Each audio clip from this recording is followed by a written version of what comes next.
Hello from the Music Interview Corner, guys. I have a very special guest for you today, SAMPSA ASTALA. Hey, SAMPSA. Hey, moi. Moi. And we decided we're going to mix it up. We were not sure if we're doing it in Finnish or in English because you have a big fan base in both countries or in both language departments. So we're going to mix it up and do some questions in Finnish and some in English.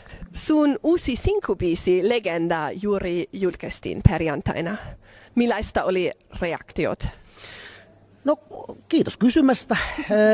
Hyvät on ollut reaktiot, että tuntuu, että ihmiset on tykännyt kovasti, että sehän on vähän tämmöinen spesiaali nyt kun täytän tuossa viikon päästä 50 vuotta ja vähän tämmöinen juhlasinkku sitten ja siinä on sitten mukana 7-tuumainen viinylisinkku tuli myös ja siinä on sitten B-puolella tämmöinen Sielussa 100 Legendaa 2, mitkä nämä molemmat biisit liittyy yhteen, että se on niin kuin, vähän niin kuin samaa tarinan jatkumoa ja tämmöinen fiktiivinen muusikko siinä seikkailee molemmissa kappaleissa.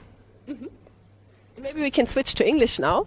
When I listened to it, I also noticed you have a lot of references to Finland and the Finnish music business, like Tavastia Club. And I'm saying that in English because everybody knows the Tavastia Club, also from the Helldon Festival. So how did you get the idea to put all these little authentic things into your song? Well, obviously Tavastia is that's the place in Helsinki, you know, and that's something that when I was a little kid, one of my dreams were that someday I want to go and play there in Tavastia. So obviously that's the same character inside that song.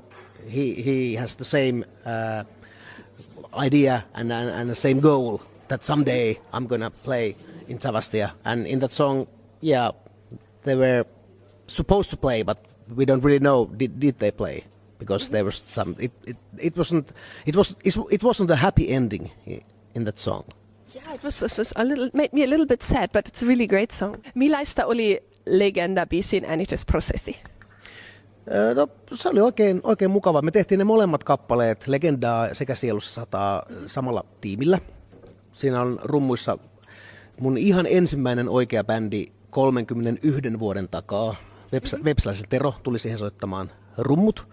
Sitten luottobasisti Niksu, formerly known as Kalma in Lordi, soittaa tietysti bassot. On Poinonen kitarassa ja itse sitten soitin koskettimet ja laulaa lurautteli ja sitten oli vielä Tahvanaisen Elina laulut taustalaulut. Oli oikein mukava ja kiva sessio, mutta mehän tehtiin se jo tuossa niinku loppukesästä, että nämä yleensä menee aina silleen aika pitkään ennen kuin ne julkaistaan nämä biisit. Next week Tuesday, you're gonna turn 50. Yeah, unfortunately. No, but you look really good for like a professional. No, you look so good for 50. So young. Yeah, I look like 48 maybe. Yeah. Do you still have to show your passport sometimes? Well, not anymore. Kelakortti. No. Yeah, kirjastokortti maybe. No. Oh yeah, probably. Yeah. And this week on Saturday, on January 20th, there will be a big birthday party for you at On the Rocks, and you will perform there with 3 different lineups. Can you tell us more about that? Yeah, that is true. Well, firstly, we're going to start with Stala and So.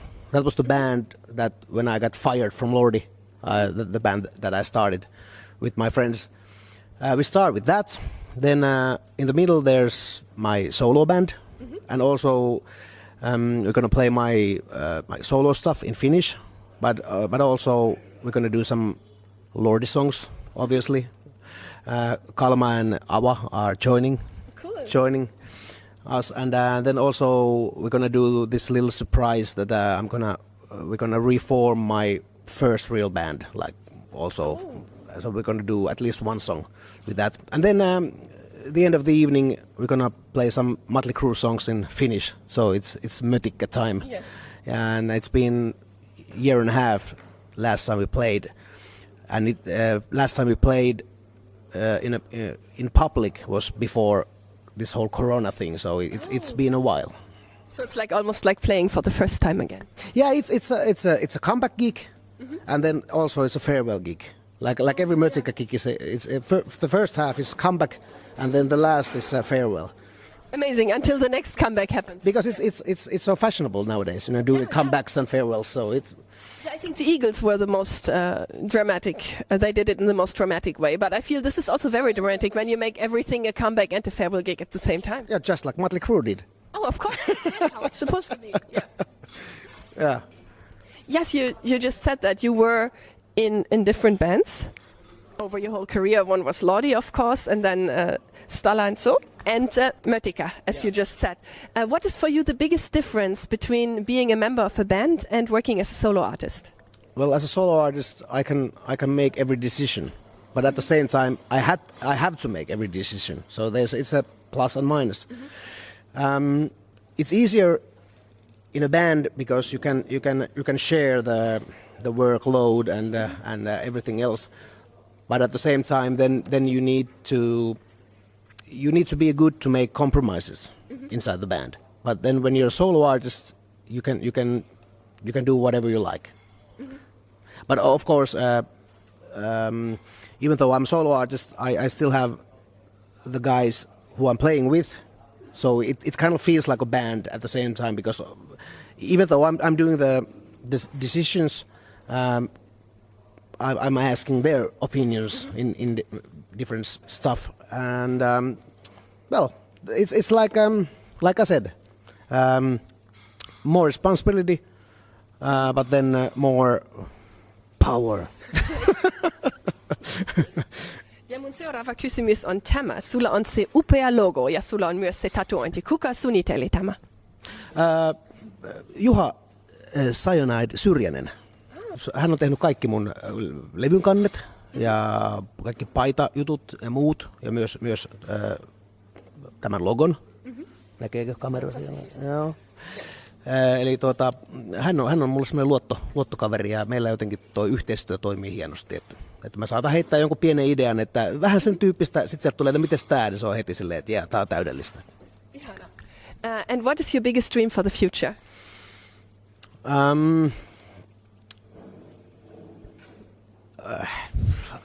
Well, at this age, I don't dream that much anymore. Because it's more of like But because you achieved so many of your dreams already? Yeah, that is true. But let's say 20 years ago I might have said, I want to play in full Olympic stadium or whatever. But it's actually that I can do what I do. That is the most important thing, that I can do the music the way I want to do it, and hopefully I have enough fans who are buying the albums, who are coming to my gigs, so I can do this. So that's actually much more satisfying than being like a really famous. I don't even want to be that famous anymore, especially these days with the social media and yellow press and everything. It's not so cool anymore. It's nice to be like here in underground, do what you do the way you want to do it, and hopefully you can make a living. So that's enough for me. And hopefully I can do my stadium gig when I'm turning 80. Let's work on that. Yeah. Mä olen nähnyt sun Instagramissa, että sulla on tosi söpö koiraa. Joo. Ja sun koiran nimensä on Usko. Yeah. Mikä rooli uskolla on sun elämässä? Ja mä tarkoitan sun koiraa, mutta myös usko. No usko koira on tietysti todella tärkeä. Mä voin hänelle puhua kaikki huolet ja murheet ja kaikki ihanat asiat. Hän ei koskaan sano vastaan. Hän kuuntelee, heiluttaa häntää. Hän on aina messissä kaikissa mun hyvissä ideoissa. ja usko, kyllä pitää uskoa ihmiseen ja kyllä sitä uskoa aina yliluonnolliseenkin sopivalla lailla. We just talked about dreams and touring. You're gonna go on a 50th anniversary tour very soon, and you're gonna play in Gran Canaria, Puerto Rico, and also Torrevieja in Spain, and of course in Finland too. Yeah. Are you already excited? Yeah, of course. It's nice. Well, when I'm doing what I'm doing, one of the greatest things is that I can go and travel. And because that's part of my job, so that is and especially like winter like this, it's nice to go to Spain. Can you see, guys, how much snow we have here? Did you plan it intentionally to go to Spain to escape the Finnish winter? Yeah, actually, I do that every like November when the weather here is shit, and it's dark and it's usually it's wet, and also like February, March, I'm going to Canary as well because it's so cold in here. But then it's nice to come back here at the summertime. And in all those years with all those bands, what's the craziest thing you've ever done on tour? There's so many. I can't remember all of them. Or maybe one thing that you can share without being like punished or arrested for it? No, I haven't. I haven't been arrested. Well, nothing comes to my mind like really crazy. If I'm thinking when there was this young SAMPSA who dreamed to be a rock star and travel the world and stuff like that. The crazy thing for me has been that when I'm let's say there's a festival, and when we were playing at the same festival, let's say with Alice Cooper and Kiss, and you actually meet those guys, and they are just your colleagues, but at the same time that little SAMPSA is thinking that. Oh, holy shit! That's Paul Stanley. That's Gene Simmons. That's David Coverdale. That's Sebastian Bach. So that's kind of like crazy, like inside your head. But at the same time, you need to be kind of like cool because you're a colleague. Oh yeah, right. Yeah. So like oh my god. Okay, yeah, it's nice to meet you. Yeah. I have to prepare for my own. Yeah. You can be that fanboy, even though a little bit. Yeah, you can. Yeah, and that is also an amazing accomplishment for a young artist to play with these big bands. Of course, yeah, that's great. Oh, now we can go because you did so many interviews in your life. Is there anything that you have never told in an interview before and that you would like to tell me today? It's a bit like the tour question, I know. Yeah, probably there is, but it's getting exciting. how much time you have? I need to think about it. Oh, they didn't give us the 2-minute mark yet, so we still have some Yeah. time. Well, you can cut this and then you can say that. Yes. Like I think it immediately. Yes. I will do that. What I haven't told to anyone. It's just like my head is empty at the No moment. problem. We can also cut that out, but maybe if you come up with something, I think Yeah, we still have a lot. if I can come up with something, then I can tell you that later. Yeah. You're also working as a DJ, right? Yeah. What do you like about the DJ gigs? Well, mostly I'm like a rock DJ. So mostly I play on the rocks. That's my place to be.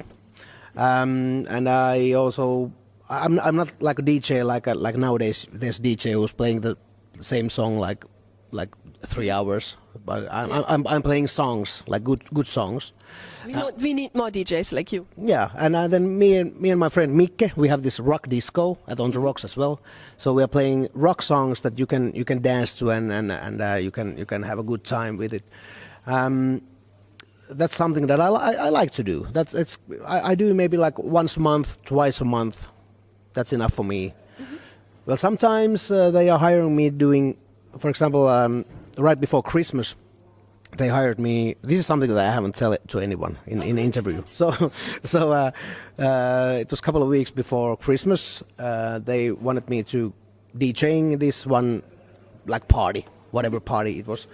I'm not mentioning any names. And and I was kind of like playing what I thought that okay, this is good party music, but then they're like, no, more danceable music and more this and more and that, and what they wanted this Portion Boys and this kind of like that is nowadays really like hip, but then at the same time they wanted Kajako and stuff like that I don't usually play at all. So then I decided that I'm never going to do that again. Yeah, but sometimes you have to do it to figure out if you like it or not. Yeah, of course. Yeah, that is true. But I don't have to do that. Yeah, and it's good to have DJs who have values. Yeah. And stick to their values. Yeah. From this point on, I'm only doing rock DJing. Yeah. Good. Now you heard it. Yeah, if you ever need a rock DJ, guys, and you want someone special. Yeah. Yeah. Only good songs. I play only good songs. Good. Yeah, honestly, we need more DJs like you in the world. Yeah, and also sometimes people come. Let's say at On to Rocks, the people are coming to me. Okay, can you play more? Let's say Norwegian like black metal, and I'm like, look at me. Do I look like a guy who plays Norwegian death metal or black metal or whatever? And then I put Poison on. You're like a badass DJ, I have to say. Yeah, hey, I do what I do. If there's DJ SAMPSA, you know exactly what's coming. Good. Yeah. Do you want to say anything to your fans? No. No. Okay. No, I want to say hi to everyone, and hopefully we can see somewhere. Probably, maybe even Gran Canaria or Puerto Rico. Maybe, or in Tampere. Oh, Tampere, of course. Yes, why not? Yeah. For the people who don't want to go to Spain and warmer countries in the Finnish winter, they still have a chance to see you in Tampere. Yeah. Tampere is a nice place. I know, it's beautiful. It's like the Manchester of Finland, right? Yeah, that's what they're saying, yeah. Yeah. Thank you so much for the interview, SAMPSA. Thank you, kiitos. Ole hyvä, and goodbye from the Music Interview Corner. Yeah. Moi moi. Moi.